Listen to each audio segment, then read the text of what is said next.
welcome back to Huffoto Presents the podcast. My name is Brian Huff, and today's guest is renowned artist Jonathon McDaniel. Good morning, Jonathan. Good morning, Brian. Well, it's a gloomy, rainy day here this morning, but at least we can get out in rain. It's not snowing. It's not snow and ice.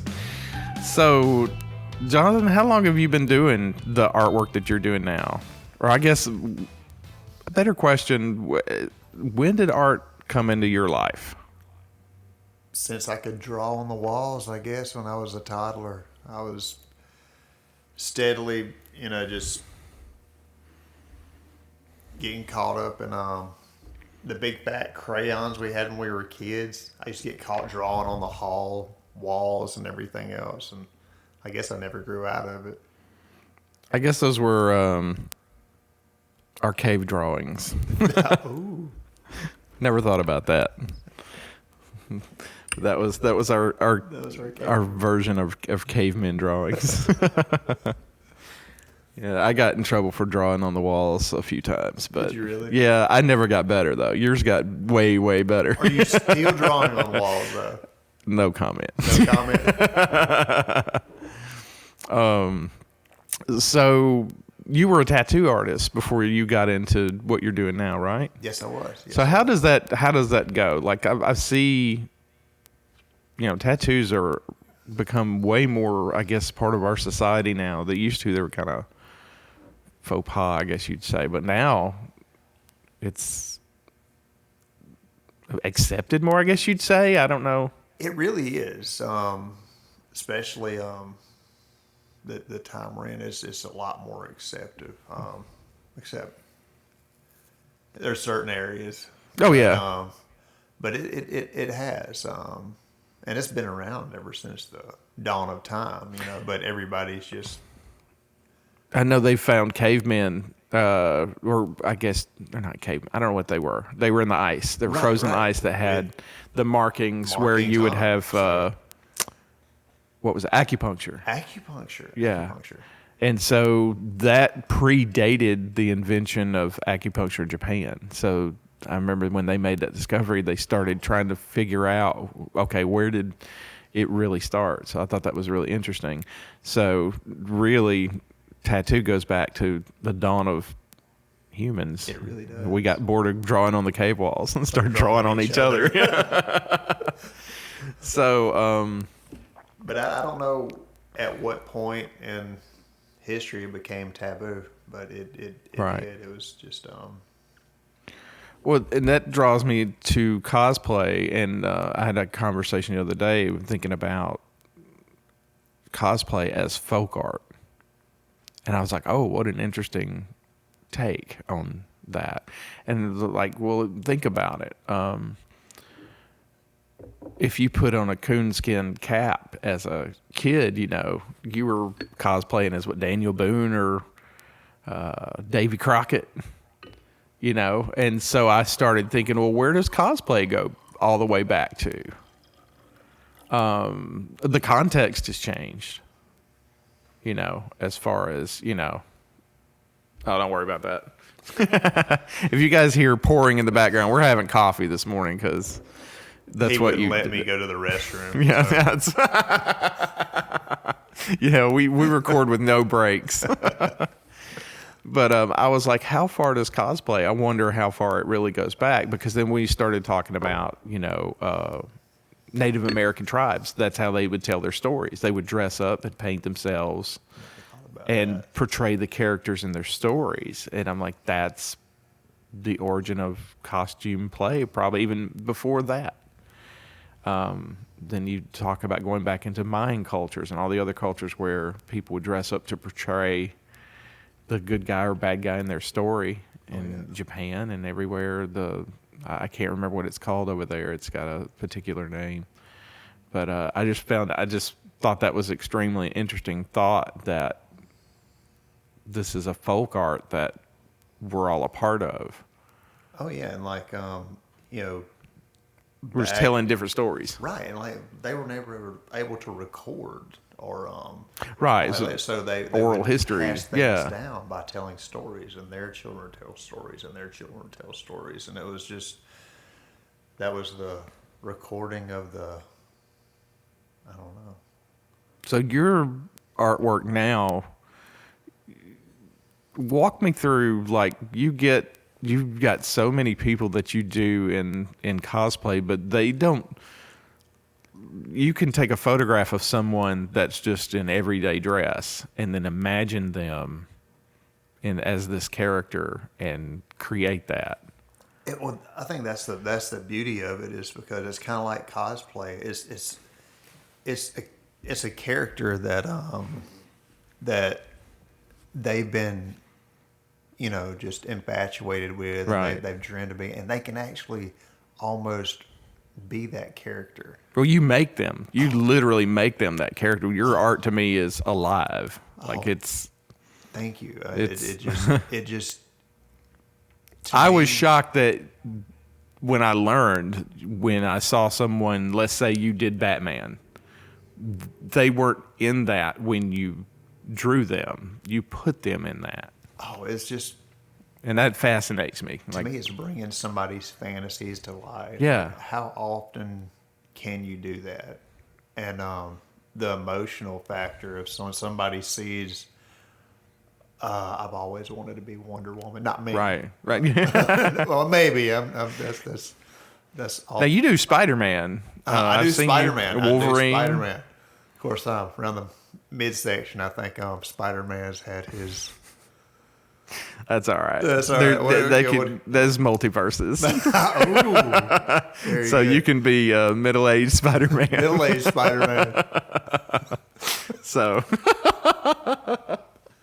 I can do that. yeah, see, you've got your own multiverse now. And hats off to Marvel for coming up with multiverse, because that's so smart. How many times could you reinvent one character?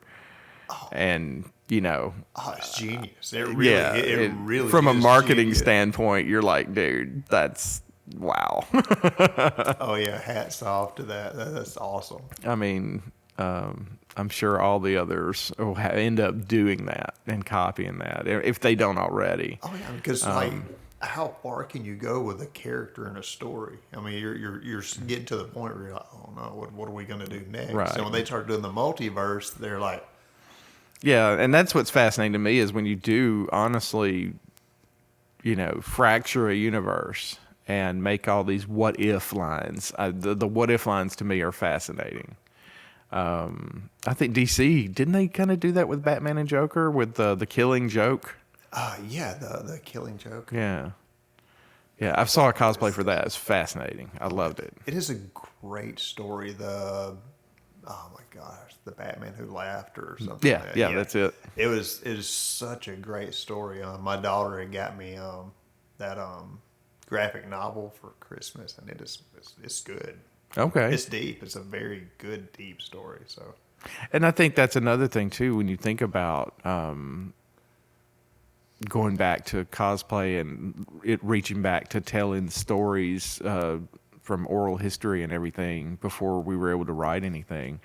And now, fast forward to where we can record history, and now we can just make our own fantasies and then that taps into, say, Star Trek, where I think about this, where you saw Star Trek and they would hold those communicators in their hands, and us as kids being like, man, I want that, and not realizing, well, we got that now. It's our cell phone. So be careful what you fantasize, because it can become reality. And so everything we dream of, is shaping, man's a fascinating creature. We can shape and make our own reality.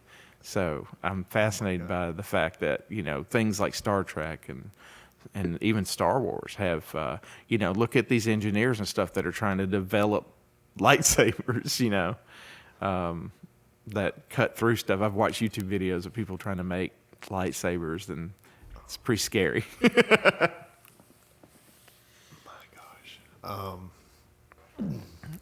See, now you've got my mind rolling about that. I'm thinking, Yeah, I have a bad habit of my mind jumping so many subjects. But going back to your process of your artwork, how do you sit down? I notice with you, it seems to be, because I follow your Facebook all the time, and I noticed to me, it seems like you start with the eyes. yes, yeah. Eyes, I know everybody has heard that it's the window to the soul. I mean, that's not a new saying, but it actually is. Well, me being a portrait photographer, that's where I focus. I mean, if your eye's not in focus, I feel like, unless there's something else on purpose, but when I'm photographing a person, the eyes are critical. Beautiful, beautiful. Yeah, and you've got to have the eyes. I get, and it's such an emotional journey for me. Like everybody thinks, well, a few people think that I just jump into it and I start drawing, but I go through a lot. I do research. If I do a picture of, I think I'm doing a picture of Thanos now. I went through and I was like reading comic books. I'm watching the movies before I start, so I'm trying to get into that character, and that's the reason I stopped doing memorials. I got a lot of people wanting me to do memorial pictures, and like it's not that I'm unsympathetic, but I'm staring at this person that is. You're overly empathetic, and I'm and it sucked affects in there. you. Right. Like I'm staring at this for like a couple of weeks, and it pulls me to a level that I don't like to be in. So like, I really,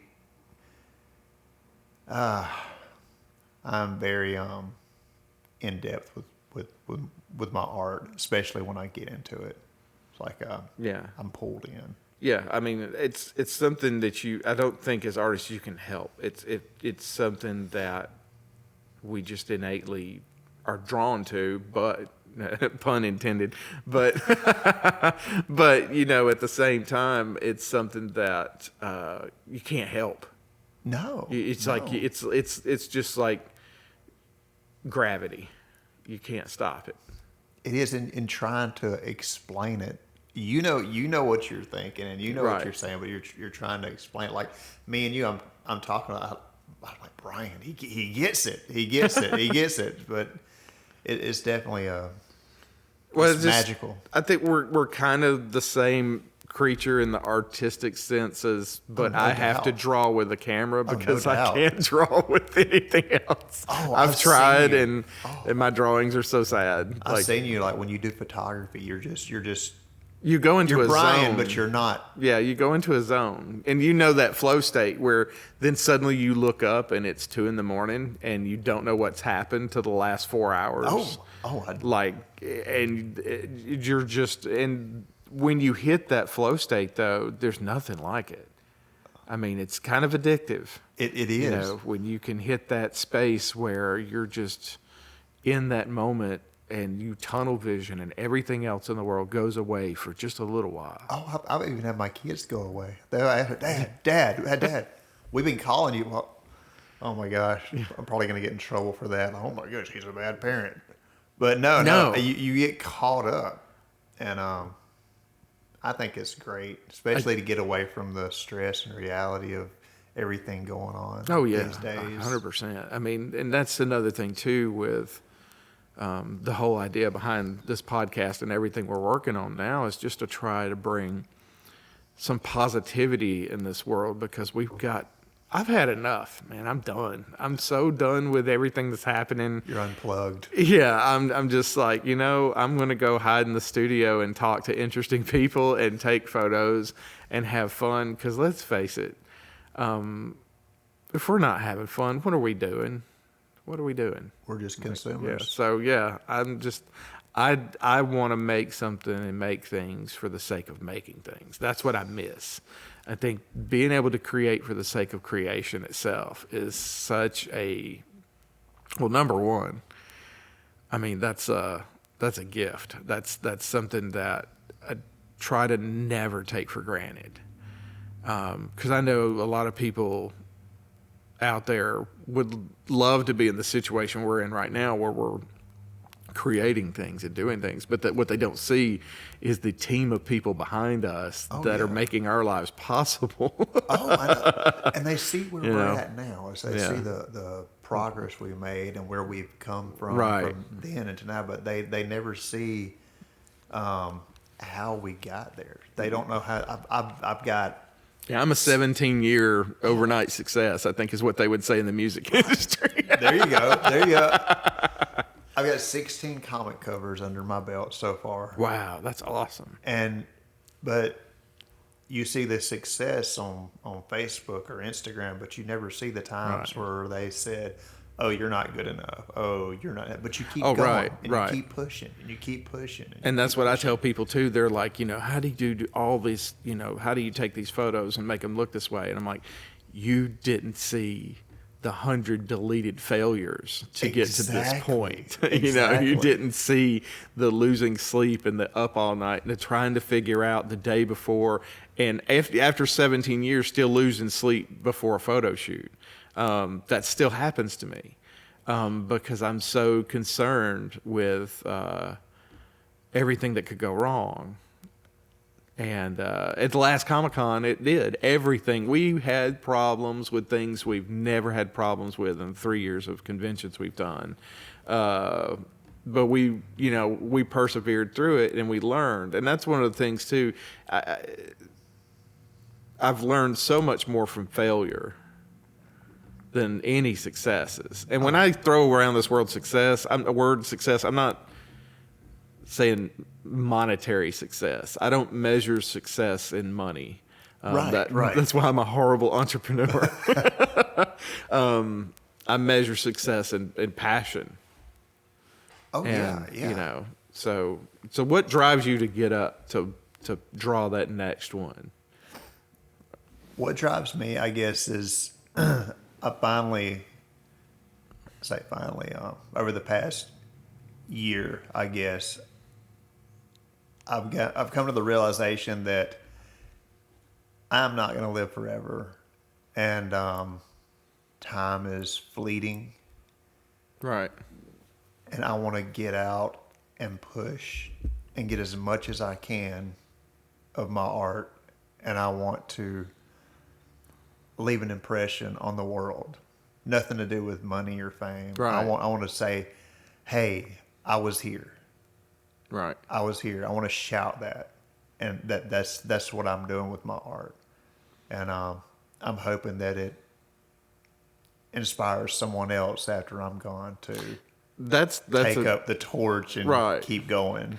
Well, I think you've inspired people now. I don't think you even have to wait till you're gone. You inspire people right now that I'm sure look at your work and try to, as we all do when we're learning, I think we all sort of emulate people. I mean, people look at this and go, oh, how'd you think of the stuff with photography? I'm like, I didn't invent any of this that I do. I've watched other, way better photographers than me do their work and and I've taken pieces and tried to make my own style, which is what I feel is you've made a style that I've not seen anywhere.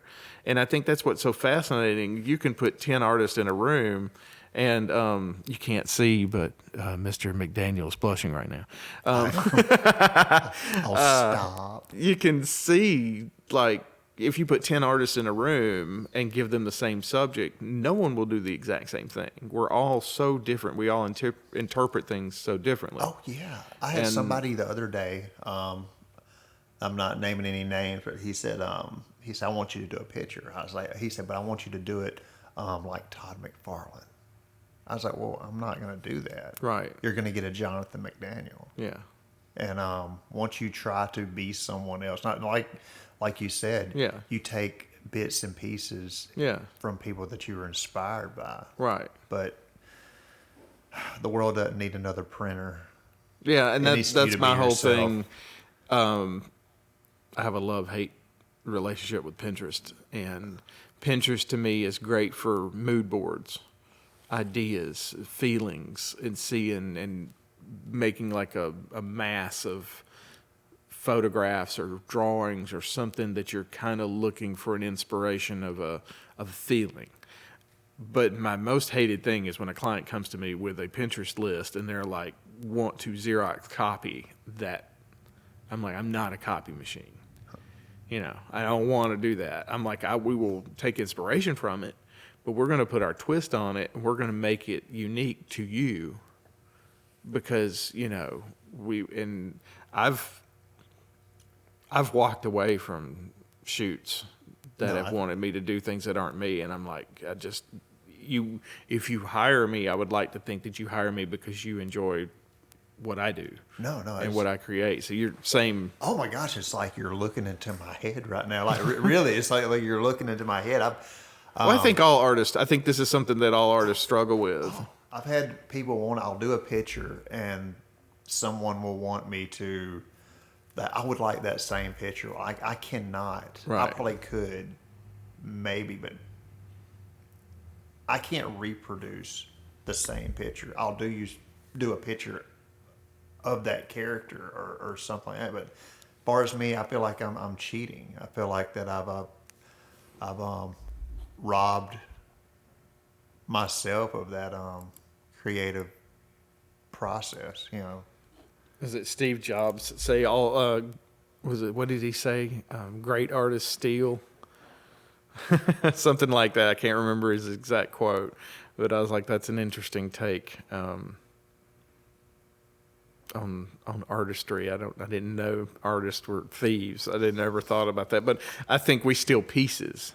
Right. Yeah, but we're all sort of picking up from the same pieces. Now, your drawings though are not. What media do you use?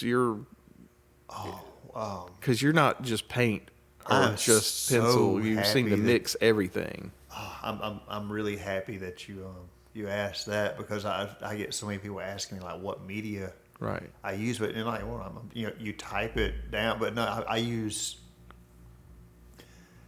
pencil, ink, I use oils. I actually use like real makeup for skin tones. That's what gives it the airbrush look, and it is no secret. Like I say, I definitely something like I said earlier, I want to pass down. I wish someone could sit down and watch me, and I need to do a time lapse, but that would be so cool.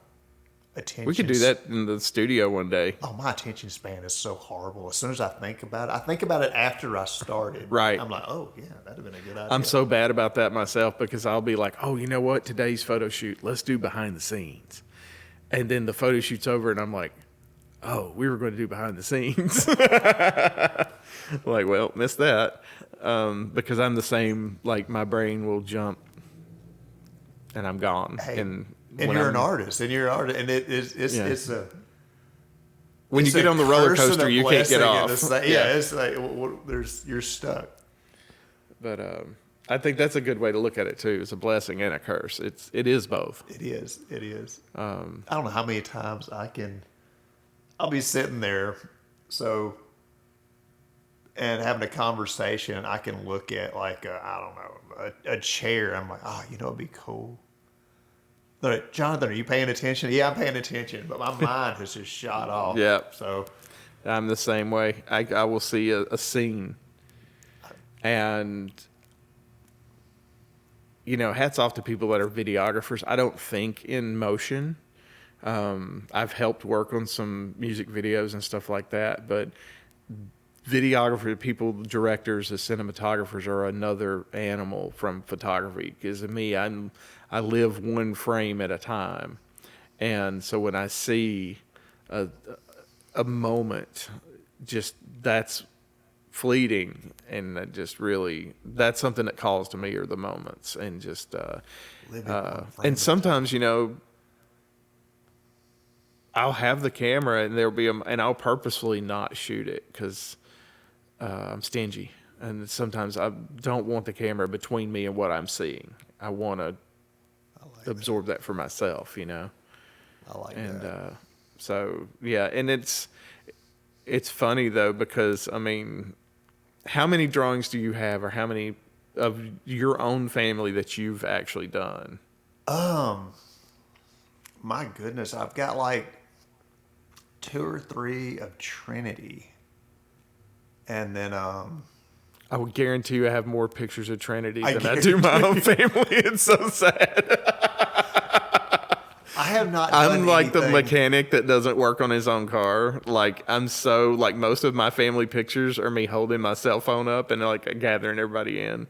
And I think about that all the time. I'm like, this is so dumb. Why am I doing it? But I was so excited to get out with John the other day in the snow, my youngest, and we took. That was so fun. I was just having a ball, and so I think about that all the time. I'm like, man, I got to photograph my own family more. What am I doing? And see, I've thought about that, and that goes back to the blessing and a curse. Yep. Yeah, I would love to do more stuff of like people I know or my family, but I've come to the point in my I don't know what you call it It's career. career, I guess, that I don't have time to do Right. things like that. But it's like I say, blessing and a curse. It's so difficult to sit down and I think mentally take time out for us to be like, hey, this week, it's just us. We're penciling this out because we're all so busy. I think that's the new currency now is what they used to say, keeping up with the Joneses. And I think that was owning vehicles or houses or a certain status for what you owned or what you. And now I think it's like, how busy are you? How busy can you be? And I'm like, that's such a strange, when we live in such a technologically advanced society, supposedly, why are we not less busy? We're busier and busier and busier. And what are we accomplishing other than just being busy? So that's something that, Wow. that's how my mind goes. I just completely went off the rails. No. So if you hear a pause in this, that's us staring into space. Yeah, you can hear the sound of the Windows reboot as we both stare at each other and our minds have to start over again. Oh my goodness. Because we both go down rabbit holes all the time. I guess one way that I've started that I've been able to do more personal pictures is like I'm old school. I love using live models. I'm still Oh, that's cool. in that area. I love working with photographers, and it's like you're sharing art of art of art of Right. art of art, and it's just like a domino effect. And speaking of that, you've got an art show that you host here in Selmer coming up in April? Yes, April 5th, first Friday of the month. It is coming up, and it will be open media art show. Okay. So I highly suggest anybody. Like I said, there's no limits as far as how many pieces you can put in. If you want to sell them, you can. If you don't. I would like to incorporate cosplay, which is fantastic art form. Absolutely. And I said you'll be doing photography at Yeah, that, right? I'll be here next door to the art show with the photography studio open, hanging out, hopefully doing photos and stuff and having our setup going. And let's see, that's April. Let me try to think. This is my brain. I had to sit here and think. April comes after March. It used to. Yeah, I mean, March we have 4 Comic-Cons in a row, so I'm like, wow.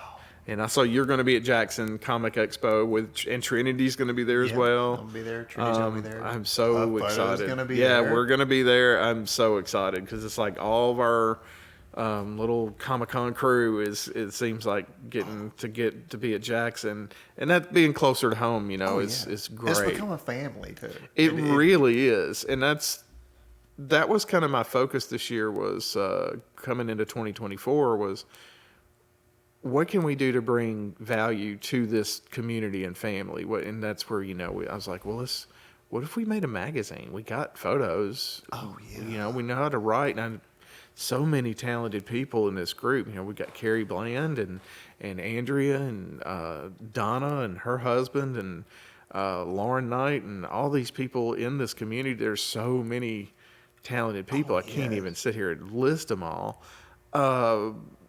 And I was like, this is a resource, and let's see what we can do to have fun. Fantastic And so, idea. and now here we are talking on a podcast, because I was like, why don't we just share our thoughts? Because that's what we get together all the time and just talk. And I tell you, I did HorrorCon a few weeks ago in Huntsville, and it was a fantastic show. It really was. It was so good. But at the same time, I'm used to seeing just my family of cosplayers. I was like, this is really cool. But I was like, man, it would be so nice to see a familiar face. I can relate to that. So we did a HorrorCon in Paragould, Arkansas last year, and it was a lot of new faces. But at the same time, now through the power of the internet, it's now my extended family, because now people like Santiago Cirillo, he's coming to HeywoodCon and all these different conventions. That's actually where I met him, was HeywoodCon last year. And him and Scott Bainey did Scared City Productions HorrorCon in Paragould. They're doing it again this year. We're going again this year. They do a 3-day paranormal investigation, and then they do a 3-day convention in Paragould. And so it's going to be a blast. Cool. So we'll be there for the 3-day convention. And it's not far. It's just a couple hours. Really? Yeah. You would think Paragould, Arkansas, but when you map it out, you're like, oh, it's 2.5 hours away. It's no big deal. And the drive is great. It's actually a nice drive. It's a lot of 4-lane, but it's scenic. It's pretty. So, no, we had a blast. Can't wait to do that again. It's July, like the 12th, 13th, and 14th this year. But yeah, you're right. It was different. And being there, it was like going to a new school. You're like, who are all these people? Like, you know. It really is. It just seeing one, or even having the idea of knowing that, and I know this isn't our last, it's going to keep happening. Oh no, we're just getting started. But knowing like, okay, I'm here. Oh, but Brian's on the other end of the convention. Okay, I'm good.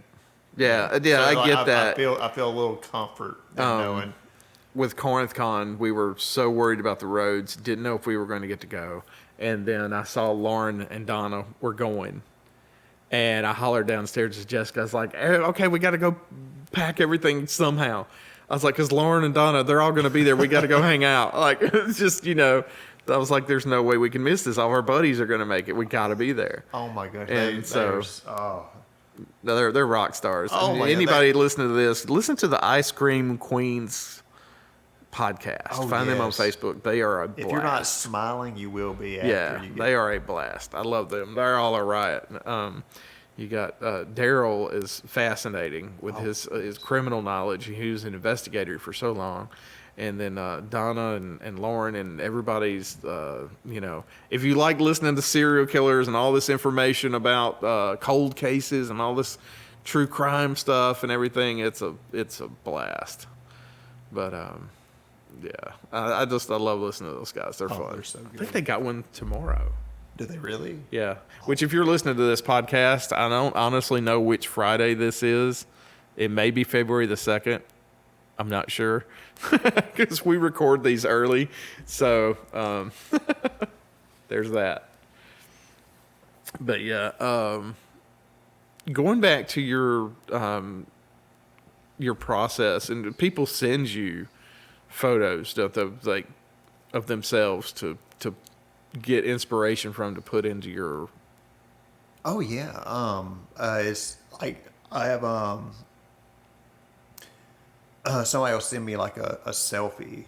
Right. And they say, I want to be a certain character. So we take that selfie, we incorporate it into a picture, which is weird because I just did one of a lady in shibari, which is another taboo rope work. Yeah. But she also wanted to be a siren mermaid. I was like, wait, what if we take this shibari, you'd be caught in a net from a That's such a great juxtaposition of fantasy and a social commentary. Right, and it was so neat. That was Rhea Blade, by the way. Yeah, I saw that one on Facebook. And that's what's amazing to me is to see people take pictures with the art you create Oh, and them next to it. And you actually see their humanity and their energy that you somehow transferred into this artwork and they weren't even present. you can't buy that. Yeah, it's amazing. There's no amount of money that can maybe there is. The reaction, Maybe there's probably that amount of money, but we're not going to see it. Not right. But it's just the feeling that you get when they do it, and you've opened up. That's part addictive, of by them. the way. You're like, yes, it is. I get that at the Comic-Cons when I will be taking a photograph and I'll hear over my shoulder when people are watching the screen because we shoot live. They'll go, and that like just so addicted. Like I get so into that moment of people seeing themselves. And I know you know what I'm talking about. When you've taken when you've taken a picture of me, or then I'm like, wow, that's me. It's so cool to see people see themselves, and I know you get that when people see the art that you create and they see themselves in this piece of artwork. It's hard to put that into words. Right, you try to describe it. Yeah, you can see it, and you can more. It's energy. You can feel it. Yeah, you can feel it. Yeah. Just it's like maybe being an empath. I would say it's empathy for sure. You yeah, can feel, you can feel their emotions and everything. It's so great. That's one of my favorite things. And one of my favorite things too is breaking people out of character. Now I had at the HorrorCon was one of my favorite ones. There was a lady there that was a scare actress from one of the horror. They have like 3 different haunted houses that are involved in the HorrorCon in Paragould, and she was dragging a bloody axe around the whole day. This one day, scaring kids and stuff, and she would not come out of character. So finally, I got her attention and had her come over so I could take her photo because she looked incredible. And I photographed her, and I turned around and I put the edits on the photo real quick, and I heard her over my shoulder go, "Oh my gosh!" And I turned back around, and she immediately tried to go back into character. I was like, "I got you." Oh wow! That was my new favorite thing: is making people break character with a photograph. That's when I know I've got a hold of something good. And also when they're not in the character, and when you put your lens on them, they become an entirely different person. Right. Or maybe they're not quite in the character, and I'll take a couple of shots and step away so they could see it.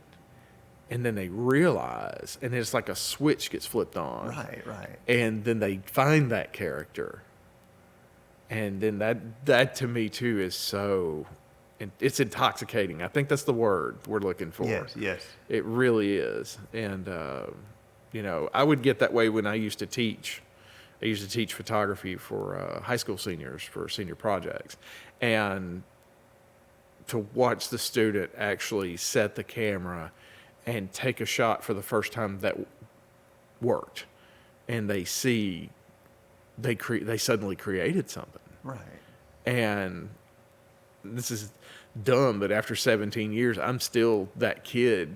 When everything works, I'm going, oh, it worked. I'm like, yeah, it worked. And I think that's what keeps us young. I think it is. I think really that's one of the keys to keeping mentally young is to still be excited about things. Oh yeah. Anyway, so the art show, April. The first Friday of April. Friday. So definitely. My name's Jonathon McDaniel. Please reach out to me. Reach out to Brian. Sure. Yeah. Absolutely. Definitely. We want you a part of this. This is not a non-profit. We're not going to say you sell. Fun day. Oh yeah. We're not saying you sell your picture, we get 20%. No. This is about giving out to our community. Yeah. Our community. When I say our community, we have Andrea. She's coming from Memphis. Like our community is spread out. Yeah, it's very expansive. It is. So and we've got people in Nashville and Memphis and all around that come in. Pontotoc in Mississippi, and it was just everywhere. Oh, yeah. And I think it's all about the show is all about giving artists a space. Right, and we want McNairy County. We definitely want to strive to have McNairy County Absolutely. grow. and everything, Absolutely. But at the same time, we want to invite. Well, I think we bring in that inspiration to even show McNairy Countyans, hey, if you thought this wasn't possible, you're thinking wrong. There's so It's many totally artists possible. Here, Yes, under rocks absolutely.